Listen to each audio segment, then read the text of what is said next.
Good morning, dear students. A warm welcome to all of you for today's digital session for the subject Science and Technology Section A. In our previous session, we have started with the chapter Reflection of Light from Physics.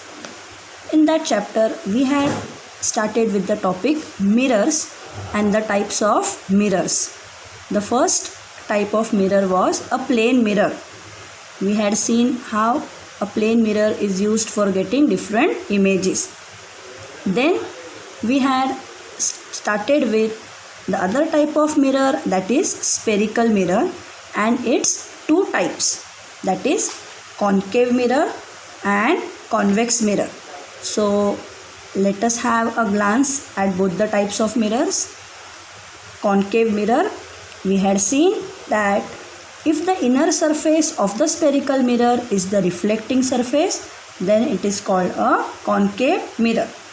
I had told you it appears like a cave. So inner surface you can see is reflecting, then it is called a concave mirror. And if the outer surface of the spherical mirror is reflecting, then it is called as convex mirror. So we had studied up till concave and convex mirror and we had stopped last time. So today we are going to study the different terms which are related to spherical mirrors. You can see a diagram here over here. It is a circle and various concepts related to circle all of you know. You know the diameter of the circle, you know what is the radius. Taking that concept into mind, we are going to study different concepts. The first is pole of the mirror. First term is pole of the mirror. The center of the mirror surface is called its pole. You can see here center of the mirror. It is not center of the circle. You can see here a mirror. So the center of the mirror is called its pole. Here P is the pole of the mirror in this given figure. So what is the pole? The center of the mirror surface is called its pole. Now next is center of curvature. The center of the sphere means, in short, you know the center of the circle. The center of the sphere of which the mirror is a part is called the center of curvature of the mirror. Center of curvature here is denoted by capital C. So in the given figure, C is the center of curvature of the mirror. So two concepts we have studied. First one is pole of the mirror, that is the center of the mirror, and second center of curvature, that is the center of sphere of which the given mirror is a part. We move on to our next term, that is the radius of curvature. Here you keep into mind the radius of a circle. The radius of the sphere of which the mirror is a part is called the radius of curvature of the mirror. You can see here this length CA or CP. Here CP is what? Radius. CA is what? Radius. So radius of the sphere of which the mirror is a part is called the radius of curvature of the mirror, and in this given figure length CP or length CA is the radius of curvature of the mirror. Next is principal axis. The straight line passing through the pole and the center of curvature of the mirror is called its principal axis. The straight line passing through the pole and center of curvature of the mirror is called its principal axis. You can see here PM is the straight line passing through pole and center of curvature. In this figure, PM is the principal axis of the mirror. So how many terms we have studied up till here now? First one pole, second one center of curvature, third is radius of curvature, fourth is principal axis. Now the main is principal focus. Incident rays, you know, a ray of light traveling from any surface and hitting the mirror. that is called as incident ray. Incident rays which are parallel to the principal axis, this is the principal axis, and the incident rays which are parallel to the principal axis of a concave mirror after reflection from the mirror meet at a particular point in front of the mirror on the principal axis. Means what? Incident rays which are parallel to the principal axis, after reflection from concave mirror, they meet at a particular point where in front of the mirror on the principal axis, and this point is called the focus or the principal focus, denoted by capital F. Principal focus of whom? Principal focus of the concave mirror. What happens in the case of convex mirror? Incident rays which are parallel to the principal axis, after reflection they appear to come from a particular point behind the mirror. Here it is in front of the mirror. In the case of convex mirror, it is behind the mirror, lying along the principal axis. This point is called the principal focus of the convex mirror.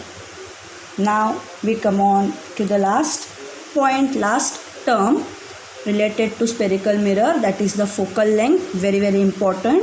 The distance f, here it is small f, between the pole and the principal focus of the mirror. The distance between the pole and the principal focus of the mirror is called the focal length, and this distance is half of the radius of curvature of the mirror. You know the CP is the radius of curvature. You can see this focus. So the distance between pole and focus is called the focal length, and it is half of radius of curvature. So here you can see the distance between the pole and the principal focus of the mirror is called the focal length, and then the distance is half of the radius of curvature of the mirror. So once again we will see the terms. First one, pole, denoted by capital P. The center of the mirror surface is called its pole, and P here in the figure is the pole of the mirror. Next, center of curvature. The center of the sphere, in short center of your circle of which the mirror is a part, is called the center of curvature of the mirror. In this figure, C is the center of curvature of mirror. Next is radius of curvature, which is nothing but the radius of the circle. The radius of the sphere of which the mirror is a part is called the radius of curvature. You can see here CP, CA, all these are radius of curvature.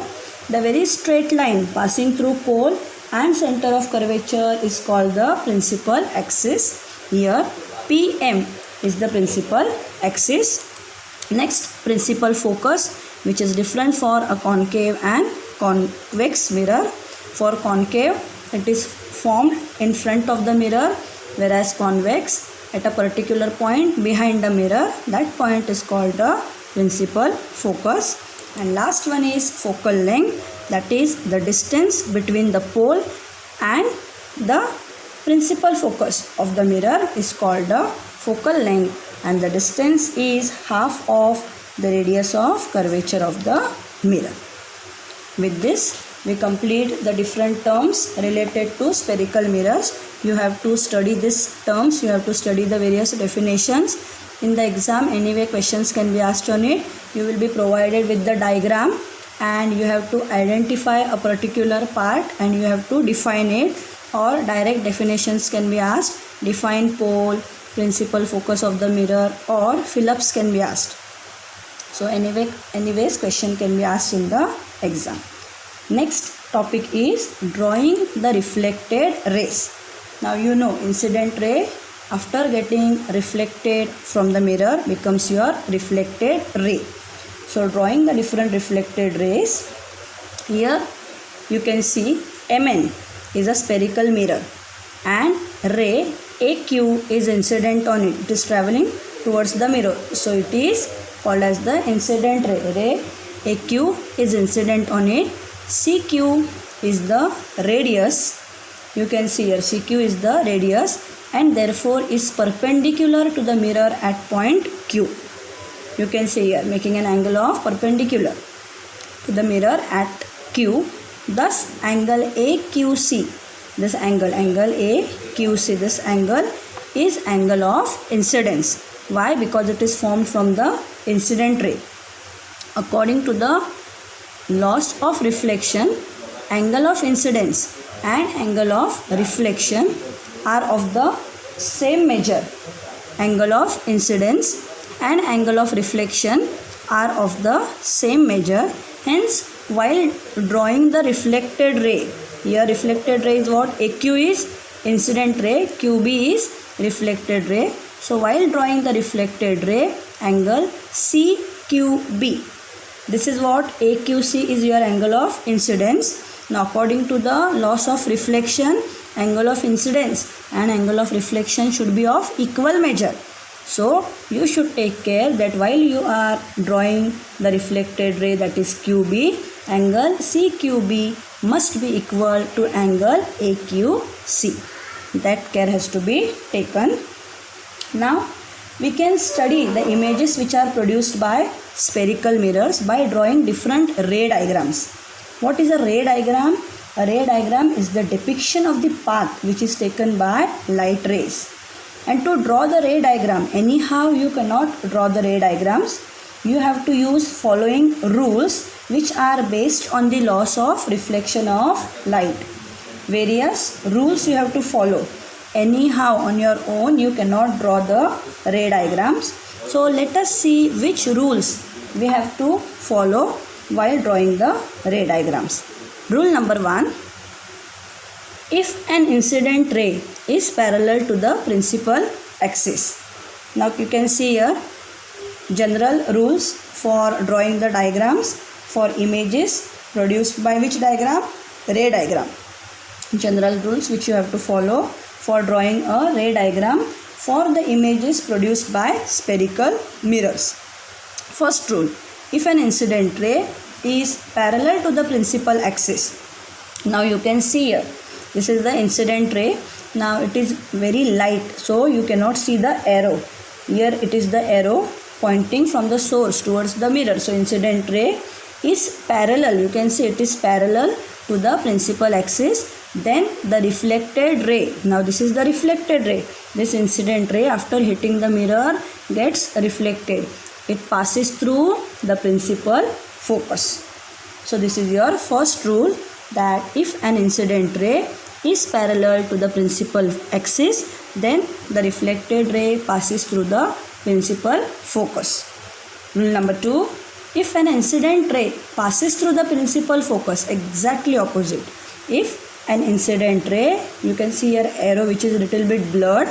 If an incident ray passes through the principal focus of the mirror, the reflected ray is parallel to the principal axis. Exactly controversial statement. In the first case what it was? Incident ray, it was parallel to the principal axis. Then reflected ray, it passed through the focus. Second rule is, if an incident ray passes through the principal focus of the mirror, then the reflected ray, it is parallel to the principal axis. Third rule is, if an incident ray, it passes through center of curvature. You know what is center of curvature? The center of the sphere of which the given mirror forms the part.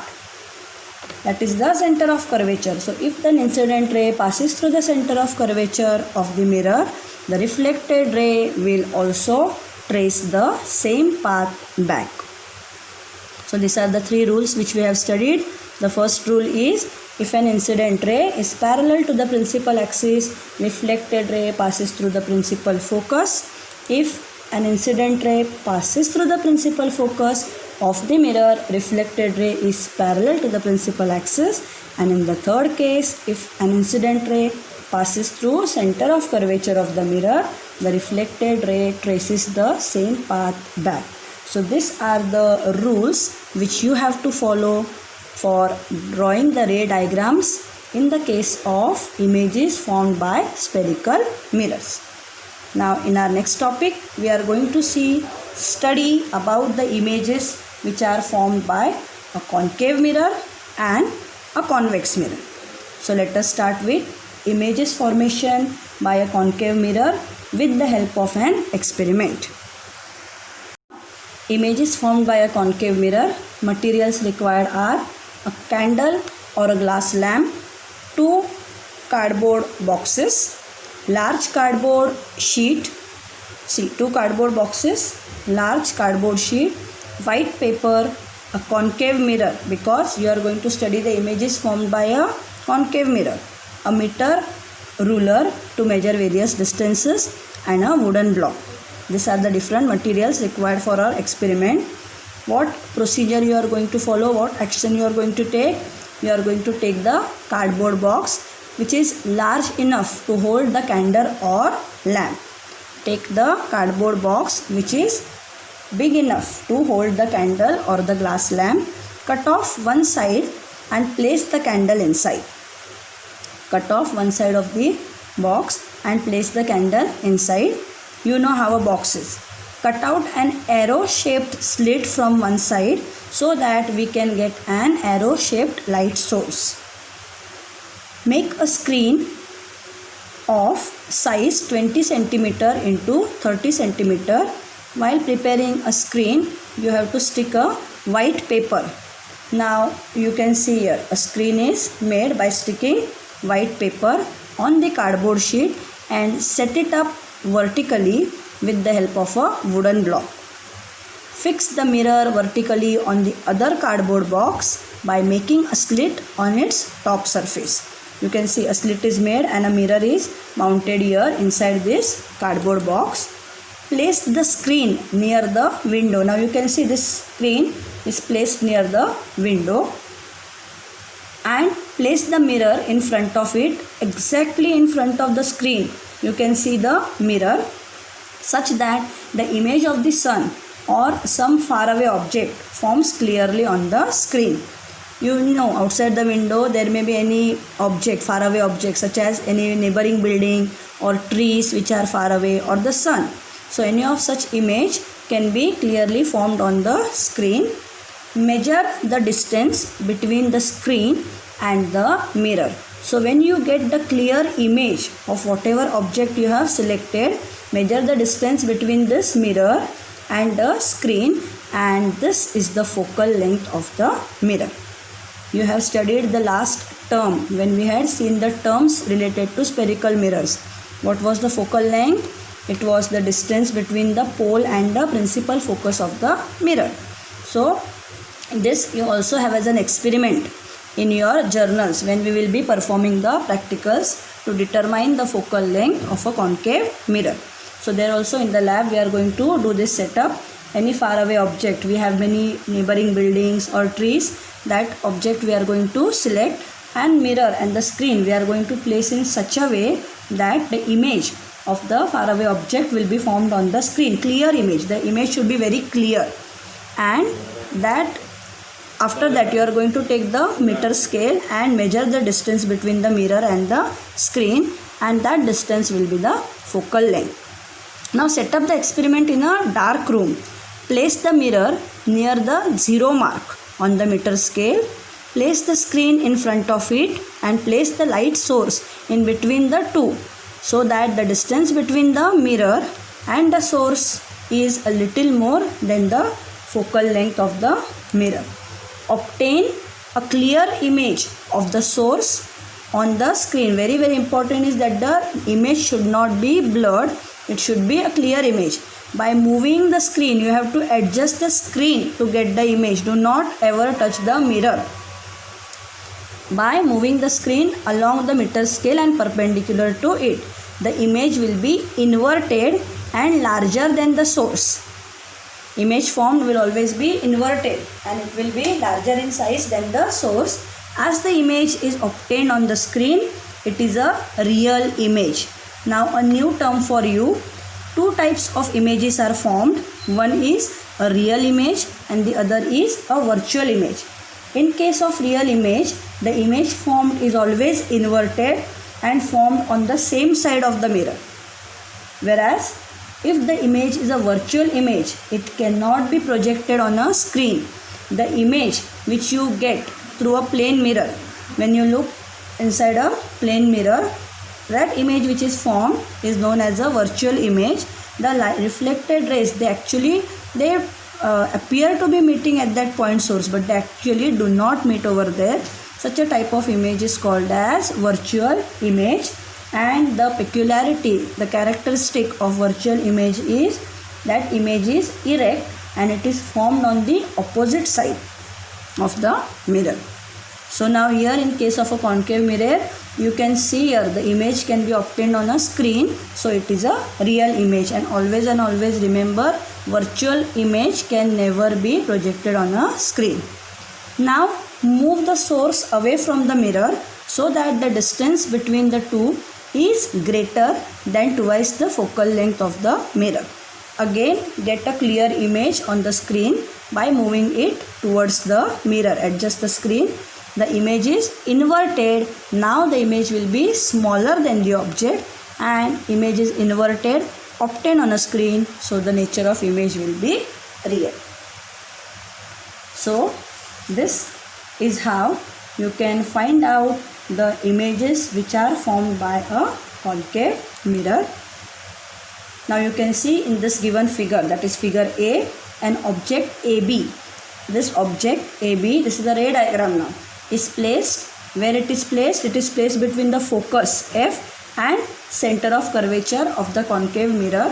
Which mirror? Mirror MN.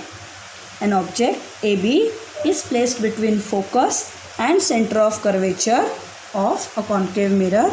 The incident ray AQ, you can see this AQ is the incident ray, starting from A and going through the focus, becomes parallel to the principal axis after reflection. You can see here incident ray passing through the focus and becoming parallel to the principal axis after reflection and returns along QR. You can see this QR. The incident ray AS, which is parallel to the axis.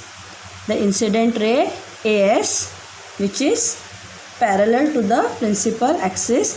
After reflection, it will pass through the focus. You can recollect the rules which we have studied.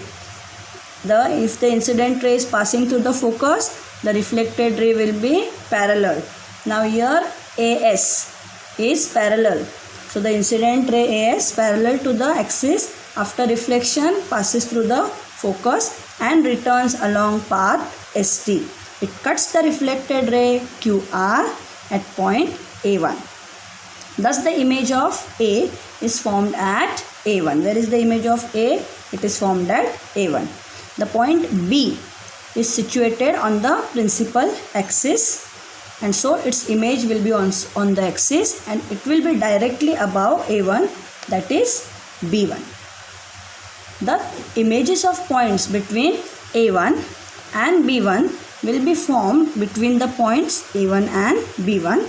Thus the image of the object AB is A1, B1. So you can see this object AB and its image formed is A1, B1. Next, thus what you can see over here, we can see that when the object is placed between the focus and center of curvature of the mirror, what you can see, we see that when the object is placed between the center of curvature and focus of the mirror, the image is formed beyond the center of curvature. This is the center of curvature, beyond the center of curvature, and this image is larger than the object and is inverted. You can see the object height and the image height is larger. So the image is larger than the object and inverted. A and B, see where this A has gone. So inverted image. As the reflected rays actually cross each other, the image is a real image, means it can be projected on the screen and can be obtained on a screen. So here we have seen the images which are formed by a concave mirror. Now next figure, that is figure B. In figure B, an object AB is placed between the pole and the principal focus of the mirror. Here the incident ray AQ is parallel to the principal axis and the incident ray AS is in the direction joining A with the center of curvature AS. Now this figure, it shows how these rays get reflected and form the image A1, B1 of the object. Now where is this image formed? In the first case, the image was formed beyond the center of curvature. But when the object is placed between the pole and focus, the image is formed behind the mirror. You can see. Now the image is erect because see, near A you have A1. There the image was inverted. So here it is erect behind the mirror and image as it is larger than the object. So as the reflected rays actually do not meet but appear to come together behind the mirror, the image formed is a virtual image. So understand the concept behind it. Now from this table you are going to see the various position of the images depending upon the position of the object. So the position and type of the image produced by a concave mirror when an object is placed at different distances are given in the following table. The position of the object, position of the image, nature of the image and size of the image. First, position of the object between the pole and the focus. Position of the object images behind the mirror, erect, virtual, magnified. Magnified means larger than the original size. Position of the object is at focus. Position of image is at infinity, real and inverted, very large. When the object is between the focus and center of curvature, just now we have studied in figure A, image is behind the center of curvature, inverted, real and magnified. When the object is at the center of curvature, position of the image is also at the center of curvature, nature is real and inverted and size of the image is as the same size of that of the object. When the object is placed beyond the center of curvature, the position of image is between the center and the focus, real, inverted, diminished. Diminished means small. And at a very large infinite distance, if you are keeping the object, then the image will be formed at the principal focus. Image is real and inverted and point image. So depending upon the position of the object and the type of image produced by a concave mirror, you can see the nature of the image and size of the image of the object. So this entire table should be known by you. So this table will be very helpful to you when you will be drawing the ray diagrams. So here today we have ended with the different terms which are related to spherical mirrors, and then to draw the ray diagrams for the images which are formed by spherical mirrors, we have studied 3 rules, and today in our today's session we have seen how the images are formed by a concave mirror. In our upcoming session we are going to study about the images which are formed by a convex mirror, and then we are going to study the various sign conventions which are used for drawing the ray diagrams, and towards the end we are going to study the mirror formula. So let us end up with our session here today. So I expect all of you to read the next topic before sitting for your next session. Thank you, dear children.